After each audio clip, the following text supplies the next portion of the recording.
Hello everyone, आज की video में हम पढ़ेंगे एल्गे। एल्गे तो आप सभी को पता ही होगा, प्लांट किंगडम का सबसे प्रिमिटिव है। ठीक है, एल्गे, फंजाई, ये सब सबसे प्रिमिटिव है।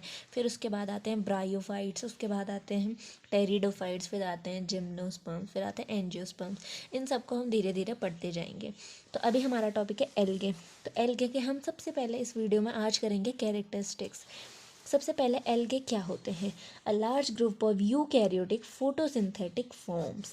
यूकैरियोटिक तो आप लोगों ने पढ़ा ही होगा, prokaryotic and eukaryotic. Prokaryotic primitive plants में पाए जाते थे, जैसे कुछ कुछ एल्गे में पाया जाता है प्रिमिटिव, जिनमें वेल डिफाइंड सेल ऑर्गेनल्स नहीं होते हैं, न्यूक्लियस ढंग से रिप्रेजेंट नहीं होता है, न्यूक्लियोलस पूरा ऐसा डिजॉल्व होता है, सब चीज़ साइटोप्लाज्म में घुला रहता है, हम उनको अलग नहीं देख सकते हैं। ठीक है, यूकैरियोटिक सब चीज़ वेल डिफाइंड सेल ऑर्गेनल्स होते हैं। फोटोसिंथेटिक जो अपना खाना खुद बनाते हैं। ठीक है, तो a large group of eukaryotic photosynthetic forms, इनको एल्गे कहते हैं। अब इनके प्लांटे में इनकी कैसी पोजीशन रखी गई है? सबसे पहले जो प्लांटे हैं, जो प्लांट्स हैं, इनको क्रिप्टोगैमी और फेनेरोगैमी में डिवाइड किया गया है। क्रिप्टोगैमी मतलब जिनमें फ्लावर एब्सेंट होते हैं, कि टेरिडोफाइट में भी पढ़ा होगा आपने। फेनेरोगैमी जिनमें फ्लावर्स प्रेजेंट होते हैं। मैंने टेरिडोफाइट की कैरेक्टरिस्टिक्स की वीडियो डाली है, उसमें मैंने क्रिप्टोगैमीज के बारे में थोड़ा बहुत बताया है। तो इनमें फ्लावर एब्सेंट होते हैं। जो क्रिप्टोगैमी है, फिर उसे 3 क्लास या ऑर्डर में डिवाइड किया गया है, जिसको कहते हैं थैलोफाइटा, एक है यूरोफाइटा, एक होता है टेरिडोफाइटा। टेरिडोफाइटा के कैरेक्टरिस्टिक्स हम पढ़ चुके हैं। जो थैलोफाइटा है वो है एल्गे और fungi.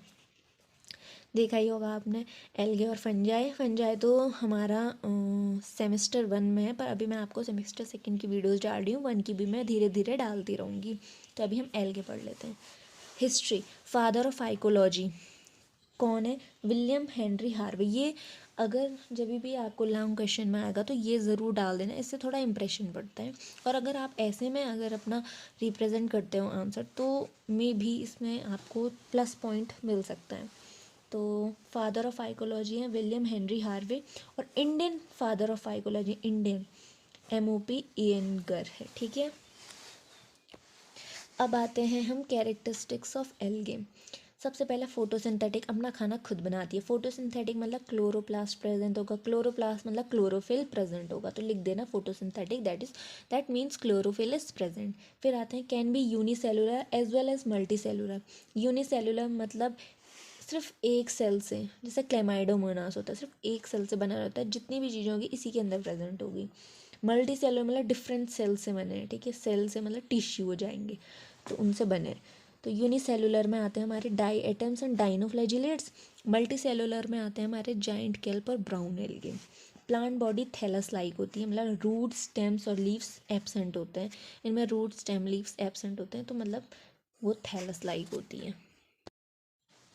Habitat mostly aquatic, woods, rocks, moisture, मतलब एक्वेटिक रीजन में, मतलब पानी वगैरह या उसके साइड वगैरह में, बैंक ऑफ रिवर्स यहाँ पाई जाती हैं। वुड्स में लकड़ियों में पाई जाती हैं, लकड़ियों के ऊपर जो लकड़ियों की बाग होती हैं, मतलब जो पेड़ों की बार्क होती हैं, तो उनमें पाई जाती हैं। देखी होगी आपने, रॉक्स में पाई जाती है। मॉइस्चर एरियाज़ जो रहते हैं, जहाँ मॉइस्ट प्लेसेस होती हैं, वहाँ प्रेजेंट होती हैं। फ्री लिविंग होती हैं, also with symbiotic relationship with fungi. Free living मतलब अकेले रहती हैं, ऐसे कुछ है नहीं कि किसी के साथ रहें, या फिर सिम्बायोटिक रिलेशनशिप में, मतलब लाइक फंजाई के साथ सिम्बायोटिक रिलेशनशिप में रहती हैं और लाइकेंस बनाती हैं।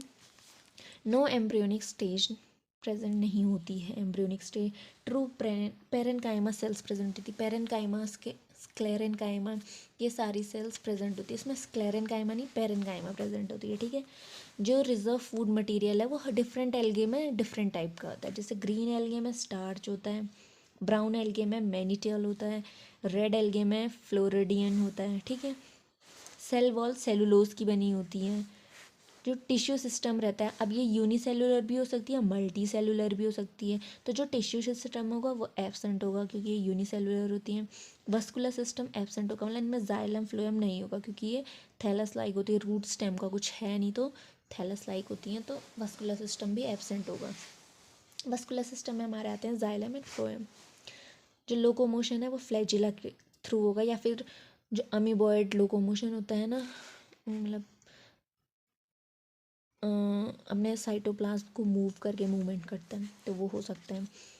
रिप्रोडक्शन सेक्सुअल होता है, एसेक्सुअल होता है। एसेक्सुअल स्पोर्स के थ्रू होता है। सेक्सुअल 3 टाइप का होता है और वेजिटेटिव भी हो सकता है, वेजिटेटिव, सेक्सुअल, एसेक्सुअल, ठीक है। अब वेजिटेटिव में भी काफ़ी टाइप के होते हैं, एसेक्सुअल भी काफ़ी टाइप का होता है, सेक्सुअल भी काफ़ी टाइप, 3 टाइप का होता है, ठीक है।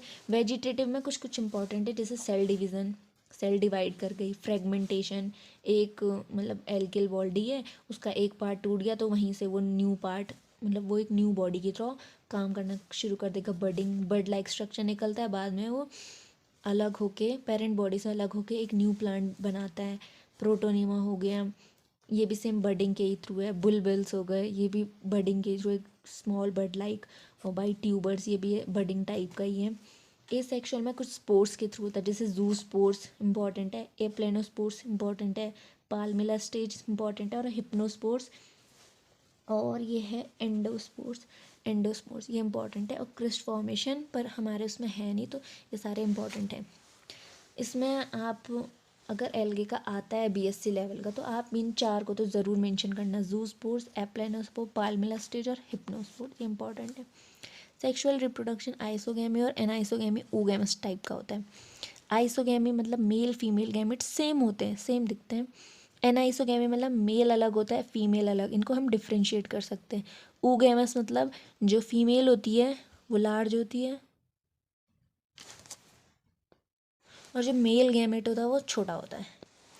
अब आता है क्लासिफिकेशन ऑफ एल्गे, ये 15 मार्क्स में बीएससी लेवल में ज़रूर आता है। 15 मार्क्स में आप ये नोट कर लीजिए, जो भी यूनिवर्सिटी आपकी है वहाँ 15 मार्क्स में क्वेश्चन तो ज़रूर आएगा।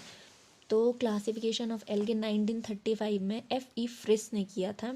उसने एल्गे को 11 क्लासेस में डिवाइड किया था। मेन उसका जो मेन मेथड था एल्गे को डिवाइड करने का, वो था पिगमेंटेशन में। और पिगमेंटेशन मतलब हर एल्गे में डिफरेंट डिफरेंट पिगमेंट होते हैं, तो उसके बेसिस पे उन्होंने डिवाइड किया था। तो उनकी बुक है the structure and reproduction of algae.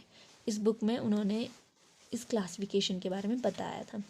तो क्लासिफिकेशन कुछ मेथड्स, मेन तो पिगमेंटेशन था, लेकिन कुछ मेथड्स और थे, जैसे पिगमेंटेशन, फोटोसिंथेटिक प्रोडक्ट या फिर रिजर्व फूड मटेरियल, ठीक है।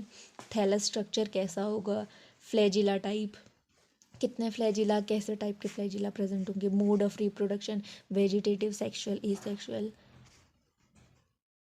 एल्गे का कलर, इन सब के बेसिस पे उन्होंने डिवाइड किया था 11 क्लासेस में एल्गे को, ठीक है। अब इन 11 क्लासेस को हमें डिटेल में पढ़ना है, क्योंकि एक 15 मार्क्स का क्वेश्चन बनाता है या फिर ये 14 मार्क्स का क्वेश्चन बनाता है। तो इसको हम नेक्स्ट वीडियो में शॉर्ट सी वीडियो और शॉर्ट ट्रिक के साथ इस वीडियो को बनाएंगे, जो 11 क्लासेस है, क्योंकि ये बहुत ही इंपॉर्टेंट क्वेश्चन है। तो अभी के लिए thanks, have an good day. और अगर आपको वीडियो अच्छी लगी हो तो लाइक, शेयर एंड सब्सक्राइब ज़रूर करें।